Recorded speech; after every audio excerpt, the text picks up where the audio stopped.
Welcome back to our study of 2 Samuel. We're beginning chapter 20 this evening. And there happened to be there a man of Belial, whose name was Sheba, the son of Bichri, a Benjamite. And he blew a trumpet and said, "We have no part in David, neither have we inheritance in the son of Jesse. Every man to his tents, O Israel." If you remember the setting from, from the last session, David has been brought back in after Absalom's killed. He's been brought back in to Jerusalem, and once again he's to take his place, or that's what his anticipation is anyway, of taking his place in the tribe of Judah, from which David was from. They brought him back. The Israelites got upset. They have a big argument with the officials of Israel, officials of Judah, and Judah out-talked them, but then they rebelled, and this guy was the one at this particular time, that he stands up, what do we have to do with David? In other words, he's from Judah, we have all these other tribes, and so he's leading the other tribes away, Judah with Judah and Benjamin, and so there's 10 tribes that he's trying to get to rebel. So actually what he's doing is leading a rebellion. Mm-hmm. And he's from the tribe of Benjamin, of which Saul was from, the first king. And so he said, we don't have any portion in David. We don't have any inheritance, son of Jesse. Let's get out of here. That's the essence of it. He's not going to rule over us. So the men of Israel deserted David and they followed Sheba. But the men of Judah, they remained loyal to David. So now what you have is a divided nation here. It's like, I don't know if you've thought about this, but even with Absalom and his army, which would have been the Israeli army, against David's army, which would have been from Judah, you had a civil war going on. You understand? Mm-hmm. And so this is what this guy's, he's advocating.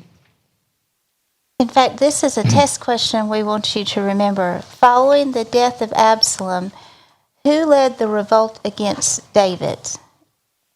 Sheba is your answer. Very good. So verse 2 of chapter 20. So every man of Israel went up from after David and followed Sheba, the son of Bichri, but the men of Judah clave unto their king from Jordan even to Jerusalem. Keep going. Okay.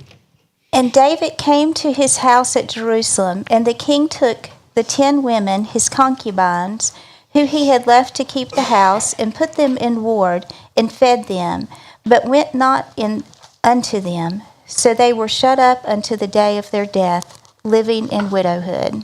So David returned to his house back at Jerusalem, and these 10 concubines, Absalom, who had sex with, David supported them. In other words, he kept supporting them, but he had no more sexual relations because that's against the law of Moses anyway. The father and the son is not to go into the same woman. And so these women lived as widows under their death. It was, they're the loser in all this, you understand? It was Absalom's antics, okay. Then said the king to Amasa, "Assemble me the men of Judah within 3 days, and be thou here present." So, David is upset with Joab because Joab killed Absalom when David told him he didn't want him killed, okay? And so Joab, who is the leader of the army, David is removing him from that position, and he puts Amasa over the army, and so he tells him, you go assemble the armies of Judah, and you report back to me within 3 days. In other words, we've got to get this rebellion suppressed immediately, okay? So So Amasa went to assemble the men of Judah, but he tarried longer than the set time which he had appointed him. So Amasa's doing what David said, but he can't get the job done evidently in the amount of time, the short period of time that David is requesting. And David said to Abishai, Now shall Sheba the son of Bichri do us more harm than did Absalom. Take thou thy Lord's servants and pursue after him, lest he get him fenced cities and escape us. So David is getting very concerned because Amasa is not there. So note that it's not Joab that he says, but it's Abishai, who is Joab's brother. But Abishai was one of David's mighty men. Mm-hmm. And so David tells Abishai, you assemble the army and you go after Sheba. Do not give him the opportunity to escape. Yeah. And there went out after him Joab's men, and the Kerethites, and the Pelethites, and all the mighty men, and they went out of Jerusalem to pursue after Sheba the son of Bichri. So even though Joab is not leading the army, Joab is still in position, and he goes with the soldiers under him. And he and the Kerethites and the Pelethites, the mighty men of David, they go with Abishai in pursuit of Sheba. And when they were at the great stone, which is Gibeon, Amasa went before them, and Joab's garment that he had put on was girded up unto him, and upon it a girdle with a sword fastened upon his loins in the sheath thereof. And as he went forth, it fell out. So somewhere along the way, Amasa catches up with them, and he meets the army of Judah. It gives you the location, Stone of Gibeah. And here Joab is in uniform, you understand, in his military armor, and his sword in his sheath. And as he goes toward Amasa, the sword falls out. Whether that was planned or not, we don't know. At least it was convenient for Joab anyway. And Amasa didn't pay any attention. These guys are cousins. You understand? Yeah. Okay. And Joab said to Amasa, Art thou in health, my brother? And Joab took Amasa by the beard with the right hand to kiss him. So this shows you the ruthlessness of Joab, okay? Yeah. He kills anybody that gets in his way, all right? So he grabs Amasa by the beard, and like he greets him, but at the same time, you've already getting a sword in your back. Well, he put a sword in his gut, and to where his intestines fall out on the ground, and eventually he dies from that wound. I'm going to read that verse 10. But Amasa took no heed to the sword that was in Joab's hand, so he smote him therewith in the fifth rib, and shed out his bowels to the ground, and struck him not again, and he died. So Joab and Abishai his brother pursued after Sheba the son of Bichri. And you got a test question. I do. Here's the test question. After the death of Absalom, Amasa was appointed commander of David's army, but he was murdered by Joab, very good, Joab, the man whom he had replaced. Do you want to remember Joab? So after stabbing Amasa, Joab and his brother Abishai pursue Sheba. I mean, it's not like this thing was done in a secret. You know, get this man out of the way. Now let's go and take care of business, you know. Mm-hmm. And one of Joab's men stood by him and said, He that favoreth Joab, and he that is for David, let him go after Joab. So now Joab takes charge of the army again. You see this? Yeah. And so he just says, those who desire Joab and David, then you follow me. Right. And Amasa wallowed in blood in the midst of the highway, and when the man saw that all the people stood still, he removed Amasa out of the highway into the field, and cast a cloth upon him. And when he saw that every one that came by him stood still.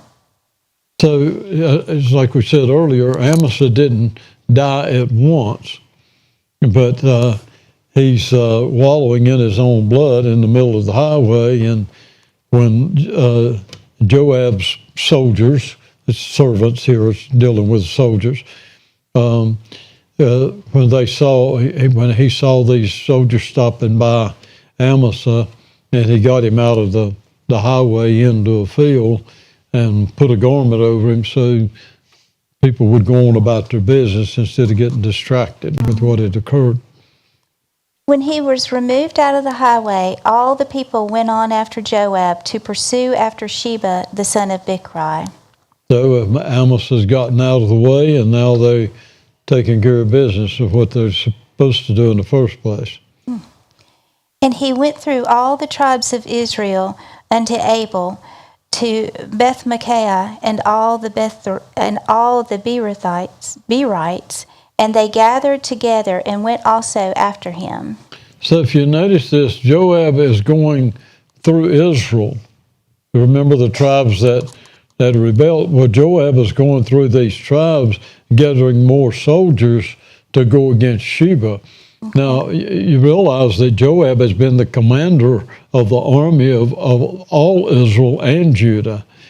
And so he's getting a significant following out of Israel.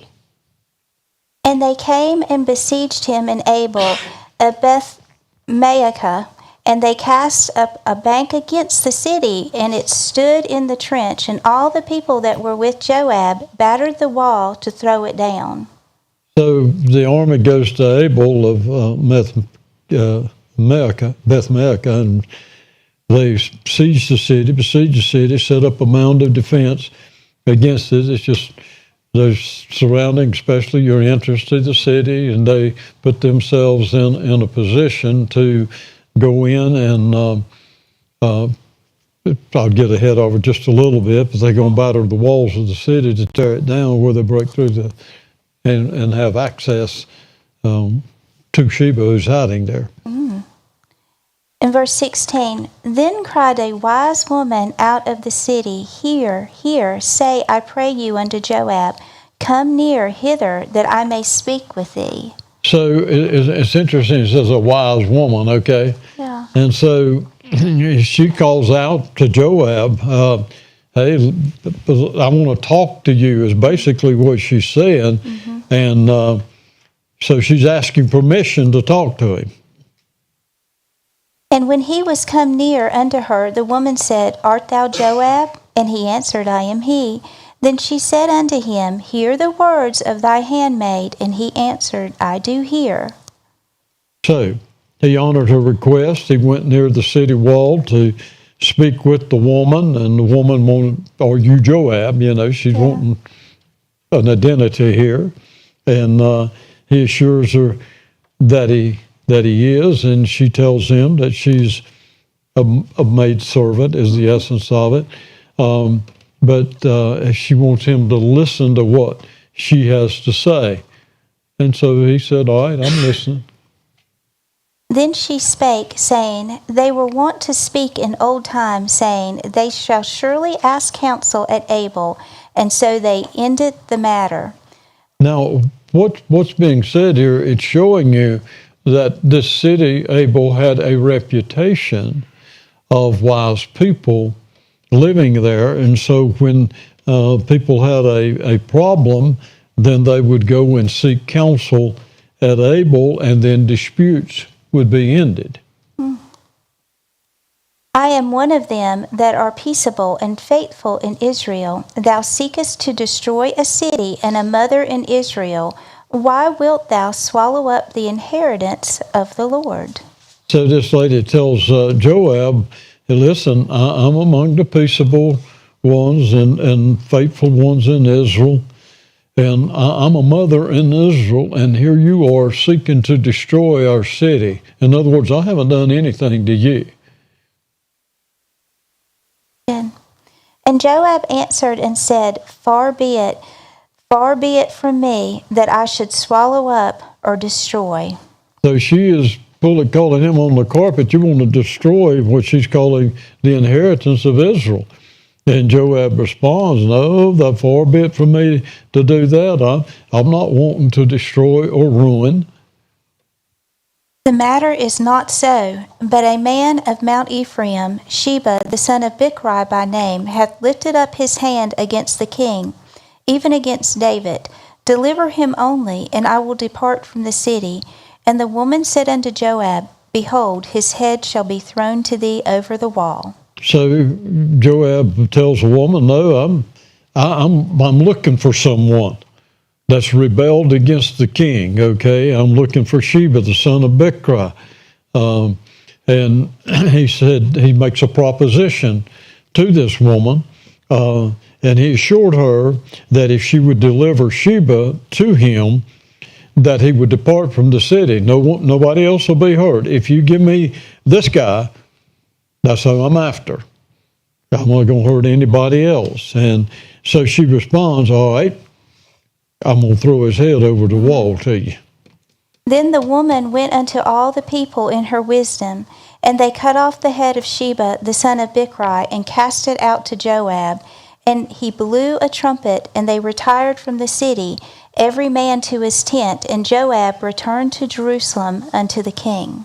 So if you think about this wise woman, wise not only talking to Joab, but she also is convincing the people of the city, turn him over. Yeah. He's not worth the city being destroyed.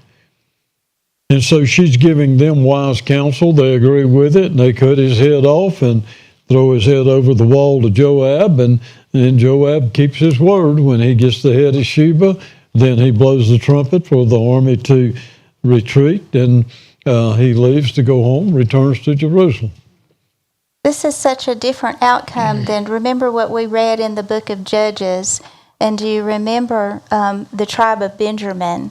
Yeah. And how that atrocity, and they were not willing to hand over the evil. And almost became extinct. Yes. Verse 23, Now Joab was over all the host of Israel, and Benaiah the son of Jehoiada was over the Kerethites and over the Pelethites. So even though David wanted Amasa to replace Joab, he didn't want Joab to be the commander of his army anymore. Now Amasa's dead. And it leaves David sort of between a rock and a hard spot. You understand? You don't cut your nose off to spite your face. Joab is as far as a military leader, is evidently an outstanding military leader. And so you have to have someone leading your army that knows what they're doing. And so David is not removing him now. He's leaving him in that position. And so here again, you have people under him, but Joab is the commander of the army. Okay? Joab's an interesting man to me because he can be so ruthless at times, but yet he stopped and he listened to the counsel of this wise woman. Well, I mean, he's the guy has got a good military head on him. You understand, you can be bullheaded and say, no, I'm going to destroy the city. Well, you're going to lose part of your army in the process, you understand? Mm-hmm. And you're going to wear yourself out. It's going to take you a long time to get it done. But here we can get something done very quickly. And the command that I have is Sheba. Get Sheba. And so, he follows that wise counsel, and it's like Heather was saying. I mean, he could be a Jekyll and Hyde. You understand? Mm-hmm. One minute he's giving David wise counsel. Mm-hmm. The next minute he's not taking counsel from David. You understand? He's going to do his thing, but he is an excellent leader of the army to get the job done. Okay. Verse 24. And Adoram was over the tribute, and Jehoshaphat the son of Ahilud was recorder, and Sheva was scribe, and Zadok and Abiathar the priest, and Ira also the Jerethite was a chief ruler about David. So when you look at this is telling you the diplomats, basically is what we would call them today, all right? And so he just lists the names of and you understand the Kerethites and the Pelethites were military divisions. And so Benaiah was over these people, these two divisions here. And then you have the one in charge of the Internal Revenue, okay? Yeah. Adorn. Jehoshaphat, he's the recorder. You have to have your secretary, you have to have somebody keeping records, right? Yeah. And Sheva the scribe and Zadok and Abiathar were the priests. Now, there's something interesting here about having two priests. And both of these are lineage of Aaron, but Zadok is of the lineage of Phinehas. Abiathar is coming from Eli's lineage on that side, which is I believe it's the lineage of Ithamar. Okay. Okay. Yeah, it's interesting. Chapter 21. Then there was a famine in I didn't get 26. Oh, I'm sorry. What did you say, chief ruler? Yes, sir. Chief ruler. Okay. This is the official who's over the other officials. Basically, if I understand this correctly, okay. Okay, the chief official. Chapter 21. Then there was a famine in the days of David, 3 years, year after year, and David inquired of the Lord, and the Lord answered, It is for Saul and for his bloody house, because he slew the Gibeonites. So 3 consecutive years, Israel is experiencing famine in the land. And David thinks, it's something going on here. So what does he do? He seeks counsel of God. And he asks, why are we having famine? Why are we experiencing famine? And God replies, it's because of Saul and his household. See, Joshua and the elders in his day, they had made a covenant with the Gibeonites. Even though they were deceived by the Gibeonites, they made a covenant with them that they would not destroy them. Okay? God makes sure that you follow your covenant. Okay? You've heard of the sun standing still? That occurred when the Gibeonites were attacked by their people, and Israel intervened to save the Gibeonites with whom they had made a covenant. And Joshua says for the sun and the moon to stand still, and God honors that while they're fighting for people they're in covenant with, even though they were deceived in entering into the covenant. Well, Saul comes on the scene as king years later, and he decides that he'll get rid of the Gibeonites. So he is dishonoring the covenant that the Israelites had made with the Gibeonites. And God brought famine on the land because Saul was trying to wipe out the people that they were in covenant with. And to help us remember how important God views his covenants, we have a test question about this. Israel experienced 3 consecutive years of famine because Saul had violated Israel's covenant with the Gibeonites. And we want you to remember Gibeonites. Verse 2. And the king called the Gibeonites and said unto them, Now the Gibeonites were not of the children of Israel, but were of the remnant of the Amorites, and the children of Israel had sworn unto them, and Saul sought to slay them in his zeal to the children of Israel and Judah. So, as we mentioned earlier, actually the Gibeonites were a nationality that was to be totally annihilated. The Amorites, that was one of the 7 nations that Israel was to utterly wipe out. Well, they understood that they were no match for Israel, so they enter into to a covenant with them. So these guys are Amorite people that Saul is attempting to destroy. And you know, there's a lot to say with covenant, and in the Western society, covenant doesn't mean a whole lot. Now you have contracts, and now you have attorneys and all this, and those. It's no longer a justice. It's just who can manipulate the law the best. Okay. And so we don't understand the ramifications of a covenant. But yet in Eastern cultures, that covenant is still very sacred. And if a family member breaks a covenant, like if one tribe is in covenant with another tribe and a family member breaks that covenant, the family members will kill the one that broke the covenant because it is a reproach and a disgrace against that family. And so the covenant is very serious, okay? And it passes down from one generation to another. And Saul, in his zeal, he just thinks, well, I'm going to annihilate these people. And they were actually, it's sort of interesting because they were actually servants to the Israelites. That was the agreement. And Joshua said, why did you deceive us? We didn't want you to kill us, you know, and all this. And all right, from now on, you're going to be the ones who cut the wood. You're going to be the ones that bring the water, and you're going to be servants to the Israelites.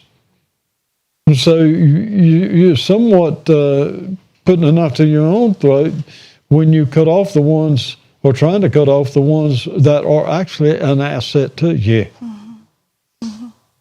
Pretty interesting. We see that stupidity going on in this nation right now. You better move on. Yes, sir. Verse 3. Wherefore David said unto the Gibeonites, what shall I do for you? And wherewith shall I make the atonement that ye may bless the inheritance of the Lord? You know, something I see here with the Gibeonites, they're actually honorable. They're honorable people. They're noble people. When David finds out what's going on, he goes to them, all right, how can I rectify this problem? How can I rectify the wrong that's been done to you by Saul? Because I want you to be a blessing to us. So what do I need to do? And the Gibeonites said unto him, we will have no silver nor gold of Saul, nor of his house, neither for us shalt thou kill any man in Israel. And he said, what ye shall say, that will I do for you. Now, the Gibeonites, they said, we're not wanting money. Boy, it doesn't even fit in the society today. They'll milk you dry, won't they? Get everything they get. They said, no, we're not wanting your silver. We're not wanting your gold. We're not interested in killing your people. So David says, all right, you tell me what you want, and I'll give it to you. And they answered the king, the man that consumed us, that devised against us, that we should be destroyed from remaining in any of the coast of Israel. So they made this request, all right, here's all we want. We want 7 men from the family of Saul who tried to wipe us out. You give us these 7 men, and we're going to hang them before the Lord in Gibeah of Saul. Verse 7. But the king spared Mephibosheth, the son of Jonathan, the son of Saul, because of the Lord's oath that was between them, between David and Jonathan, the son of Saul. So David honors their request. He says, I'll give you what you want. They said, this is what we want. He says, all right, I'm going to turn them over to you. But he remembered his covenant with Jonathan. You understand? And so he spares the life of Jonathan's son, Mephibosheth. But the king took the 2 sons of Rizpah, the daughter of Aiah, whom she bare unto Saul, Armoni and Mephibosheth, And the 5 sons of Michal, the daughter of Saul, whom she brought up from Adriel, the son of Barzillai, the Maholathite. All right. This is not the same Mephibosheth. Okay. Okay, there's a Mephibosheth that was the son of Jonathan. This Mephibosheth was the son of Rizpah, which was a concubine of Saul. Okay, Okay. and here, this is a mistranslation here that the way it's just read. And I want you to, if you would, look up 1 Samuel 18:19. Okay. He also gave them 5 sons, not of Michal. Michal had no children. Right. It should have been Merab, M-E-R-A-B. Mm-hmm. That is the one that David was supposed to have received as a wife because he killed Goliath, but Saul gave her to somebody else. But nevertheless, these 5 sons, he turned over. So this makes the 7 with Rizpah's 2 sons and Merab's 5 sons, and he gives them to the Gibeonites to be killed. You want to read that? Yes, sir. Here's the reference, 1 Samuel 18:19. But it came to pass at the time when Merab, Saul's daughter, should have been given to David, that she was given unto Adriel the Maholathite to wife. You may keep. So Adriel was her husband, okay, not David. And if you find when Saul gave her away after David ran, it was to someone else. All right. So this has to be Merab because Micah, the scriptures say, died childless. Here's the scripture for Okay, that. go ahead. In 2 Samuel 6:23, therefore Michal, the daughter of Saul, had no child unto the day of her death. 2 Samuel 6:23. I need to put that in a reference here. Okay. This is why you study. You understand, and I appreciate the English translation of the Bible, okay? Because I don't speak Greek or Hebrew, right? Right. Or Latin. But understand that the translators of whatever your translation may be are scholars. In other words, these are intellectual people. They're people who major in linguistics, so they study language and they try to interpret it. They are not people filled with the Spirit of God and led by the Spirit of God. And the only way you can get the true understanding of the inspired Word of God is to let the one who inspired that Word reveal that Word to you, and that's the Holy Spirit. And so that's why we encourage you, dig deep. Mm-hmm. Dig deep. When you run across something like that, and it says, Michal, I'm thinking, no, that can't be Michal, because Michal died childless. And when I look at Adriel, no, that was Merab's husband. Okay? So don't just take things at face value. Study. Be diligent in your study. And make sure that we're getting what God says, not what some scholar says. You follow me? Because you have people that will go off on the deep end and they'll say, well, the scriptures contradict, all that kind of nonsense. But do you remember how Jesus said, he mentioned about the jots and the tittles? Those are little bitty tiny marks, if I understand this correctly, in the Hebrew language. And a little bitty dot in the Hebrew language can change the entire word. And so if you think about if you've done a study of the history of the Bible, you'll know that there were men that literally copied to make translations of these different scribes. With a pencil, not a computer. Yes. And you understand? They're handwriting this. And so they're taking the inspired word of God that was spoken in Hebrew, And they're using their abilities to record it onto parchment or whatever they were recording on. And so it's easy to understand how there might be a jot or a tittle in a different place that would change an entire word. And I'm not saying, I don't want to insinuate at all that this is what happened with Michael and Merab, but I do want you to be aware of this. And understand this about the translation. Translations are from bias. You get a person with a certain religious background, then he's going to favor that religious background rather than being led by the Spirit.